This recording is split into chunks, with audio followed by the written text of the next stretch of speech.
y todas, apreciados colegas, doctores Cintia Flores, doctor Walde Ortiz Chavarría, y las personas que nos acompañan en plataforma. Doctora Marilyn Bosa, ¿tendría la amabilidad de indicarnos qué informe oral tenemos programado para la fecha y hora? Sí, señorita presidenta. Buenas tardes, señora presidenta, señores y señores miembros del Pleno. Para el día de la fecha, 22 de agosto del año 2024, se ha programado informe oral en el procedimiento disciplinario número 031-2023-JNJ, seguido contra la señora Cintia Elizabeth Flores Yunca, por su actuación como jueza supernumeraria del segundo juzgado especializado civil de la Corte Superior de Justicia de Pasco. Cabe precisar que la doctora Flores Yunca se encuentra presente en plataforma acompañada de su abogado defensor, el doctor Wabel George Ortiz Echevarría. Gracias, doctora Marilyn Bosa. Señores doctores, el Pleno de la Junta Nacional de Justicia le concede 30 minutos para efectos del informe oral. Si fuere necesario 5 minutos antes se interrumpiré para recordar el tiempo restante. Pueden iniciar con el informe oral. Excelencias, muy buenas tardes, señora presidenta, señores miembros de esta honorable Junta Nacional de Justicia. Solamente por un tema didáctico, señoría, permítame, por favor, proyectar unas diapositivas. Autorizado, doctor.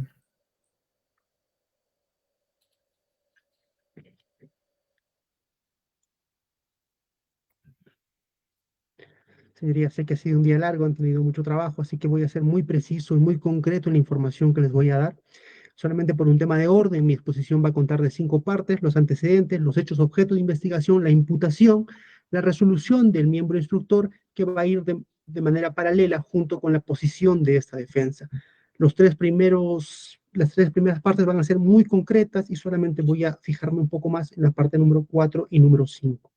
Señoría, para comprender este caso, la señora Cintia Flores Yunca en el año 2018 ejercía como jueza supernumeraria del segundo juzgado especializado de la Corte Superior de Justicia de Pasco.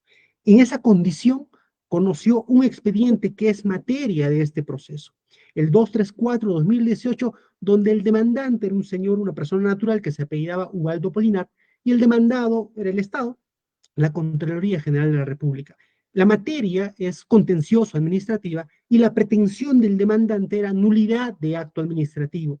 En concreto, sin entrar al fondo del asunto, lo único que pedía el demandante es que el Tribunal Superior de Responsabilidades Administrativas de la Contraloría General de la República se declare nula la resolución por la cual se le había sancionado a esta persona con 2 años para el ejercicio en la función pública. Eso es lo que quería, la nulidad del acto administrativo que lo sancionó por 2 años en el ejercicio de la función pública.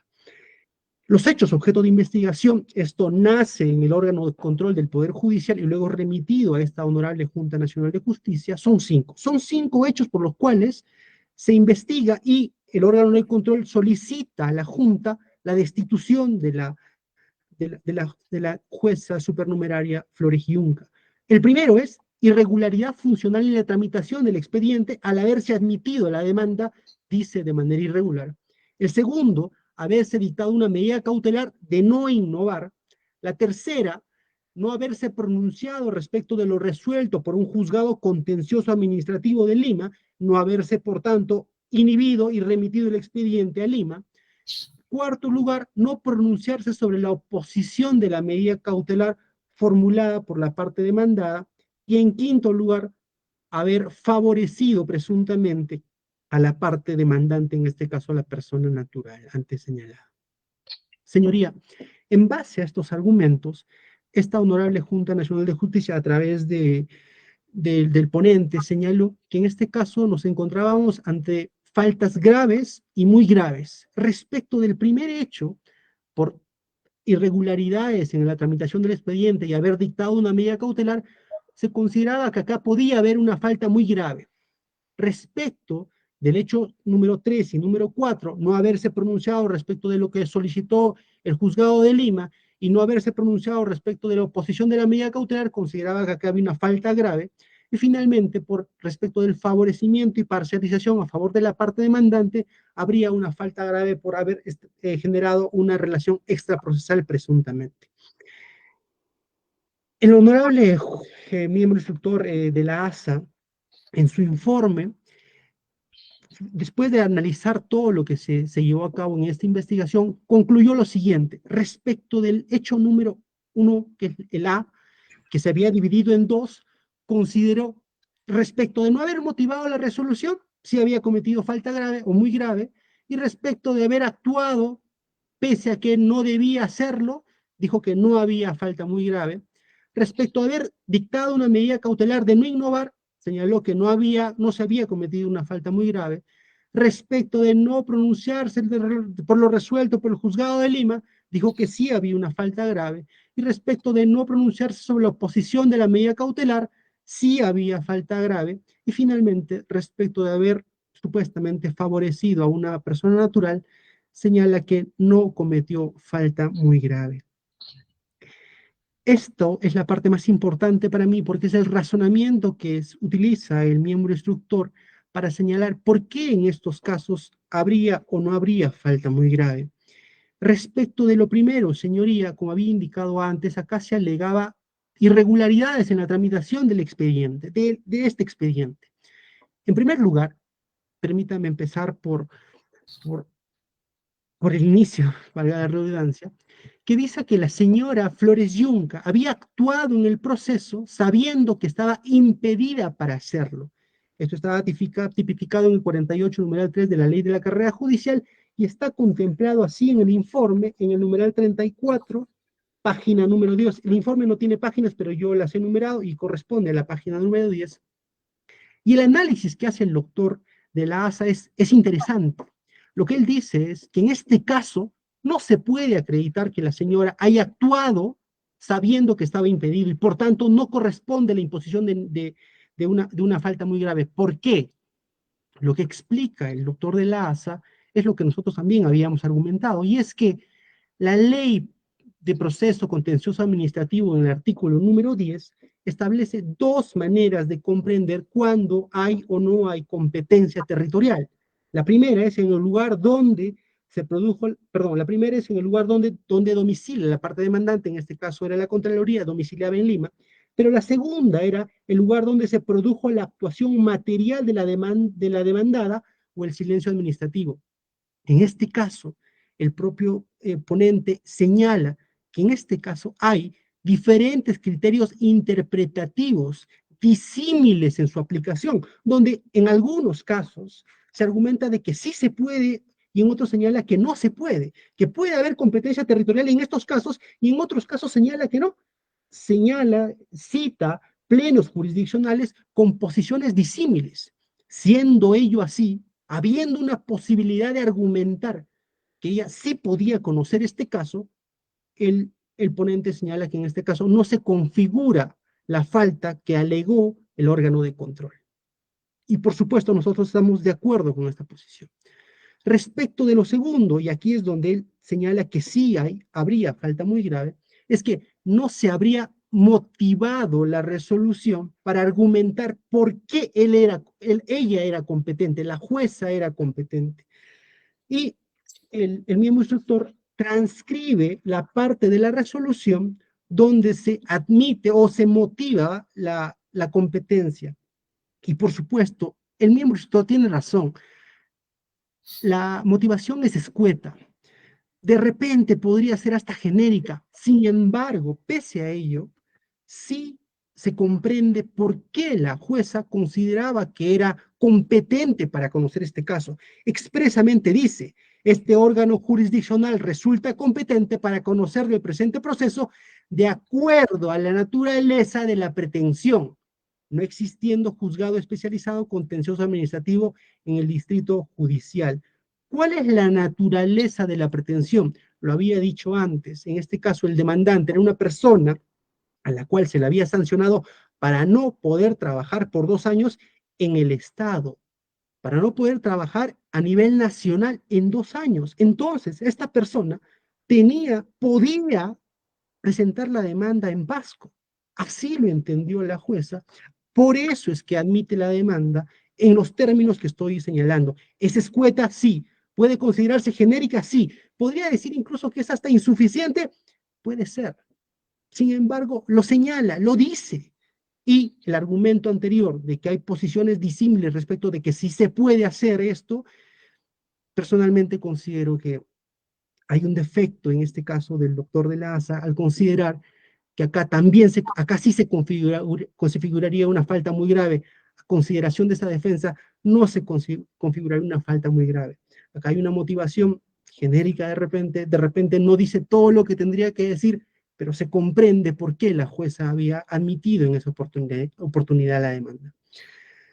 Eso es respecto del hecho A, señoría.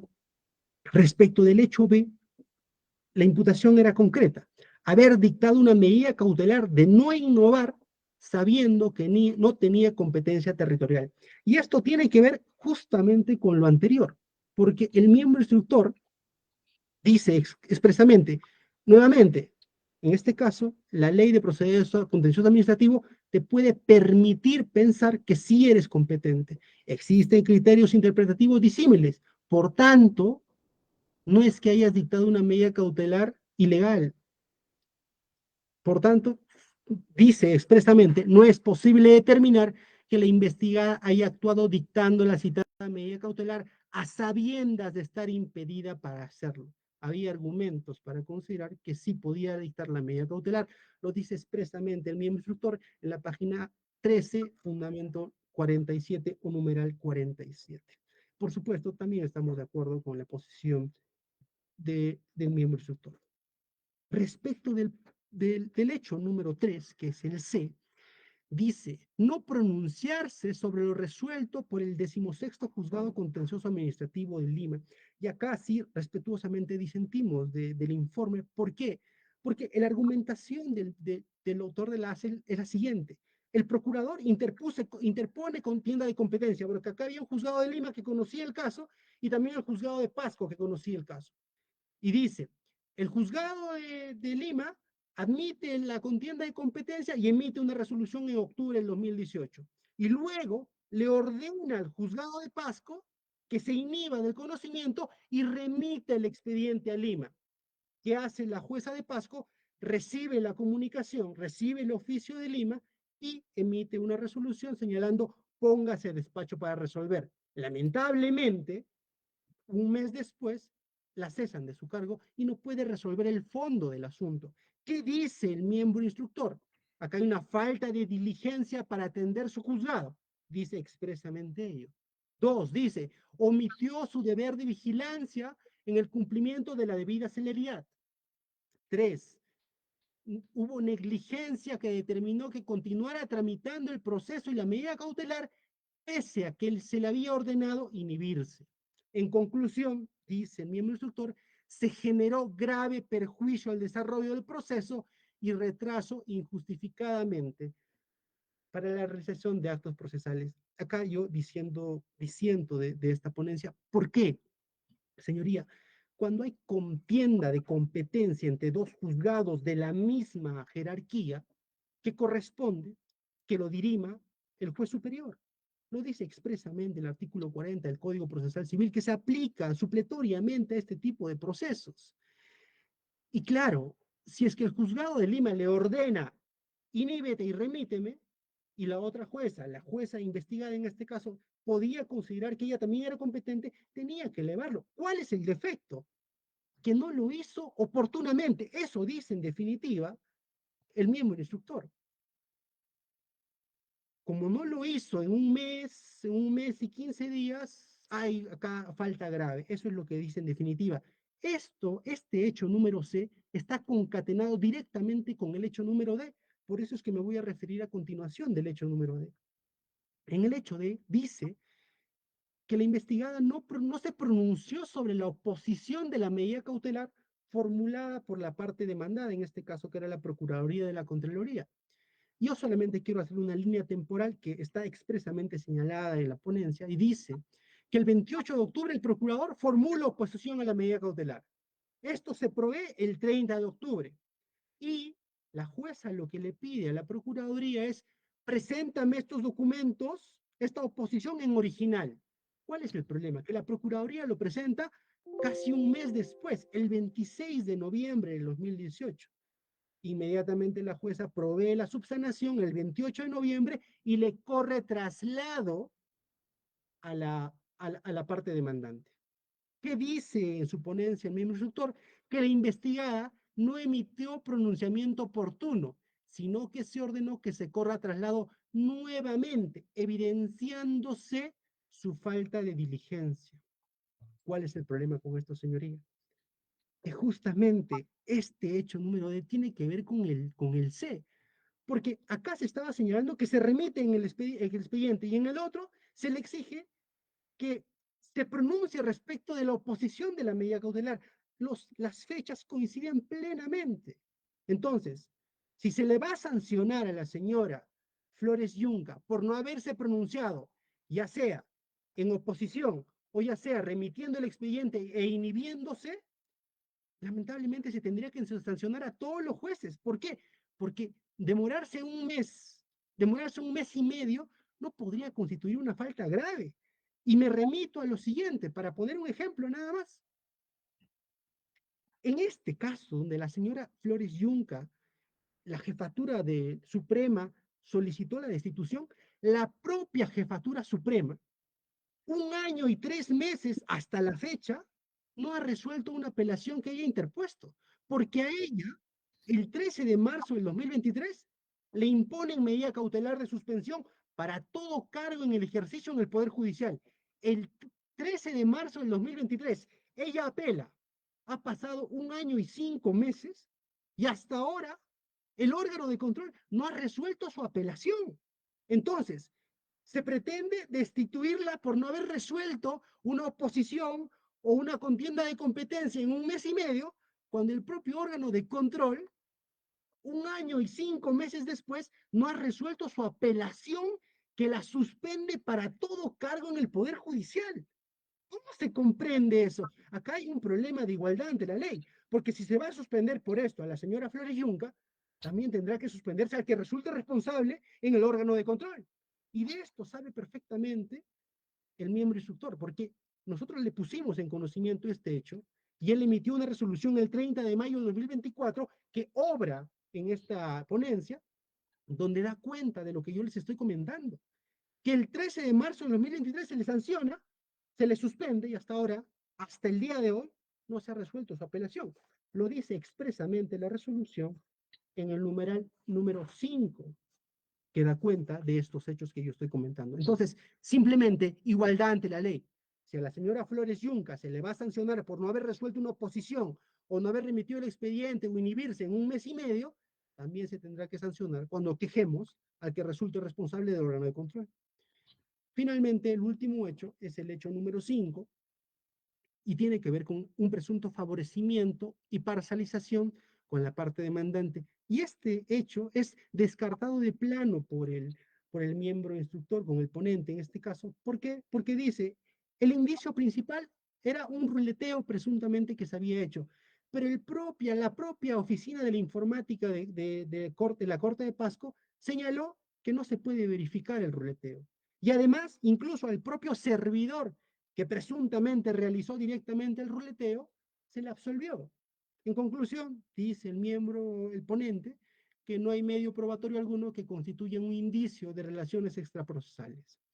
En definitiva, señoría, como había indicado antes, en su ponencia que está plasmada en la resolución, se considera que por el hecho A, que tiene dos vertientes, por motivación, sí se constituye una falta muy grave, por el hecho B no constituye falta muy grave, por el hecho B no cometió falta muy grave, por el C y por el D dice que sí, y finalmente por el E dice que no cometió falta muy grave. Es por estas consideraciones que he argumentado, yo ruego a esta honorable Junta Nacional de Justicia que se desestime el informe 28-2024 del 8 de agosto en los extremos que declara que la señora Cintia Flores Yunca incurrió en responsabilidad disciplinaria por los hechos del cargo A, por motivación, C y D, que constituirían falta grave, muy grave, perdón, numeral 48.3 y grave 47.2 de la ley de la carrera judicial.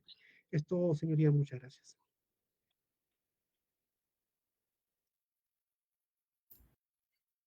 Gracias, doctor Juan de Ortiz Echevarría. Apreciados colegas, ¿tienen alguna pregunta que formular al doctor Ortiz Echevarría?